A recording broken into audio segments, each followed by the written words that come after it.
লাখ টাকা, আর 5% তো আমরা থেকে আপনাদেরকে সুবিধা দেওয়া হবে। সর্বশেষ আজকে আমি এই সিদ্ধান্ত নিয়েছি যে ওনাদের যেহেতু রাষ্ট্রের প্রতি কোনো দায়বদ্ধতা নেই, তাই আমি আমার পেটে প্রতিবাদ জানাচ্ছি যে রাষ্ট্র, তুমি দেখো আজকে কোন পর্যায়ে চলে গেছে।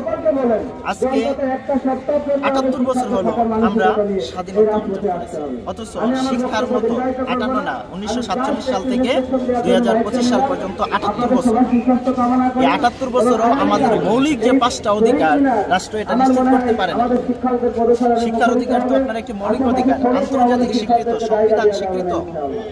উনি এই শিক্ষার অধিকারটাকে নিশ্চিত করতে পেরেছে রাষ্ট্র, বরং রাষ্ট্র সবসময় চেষ্টা করেছে কি রাজনৈতিক নেতৃবৃন্দদের অধিকার নিশ্চিত করা।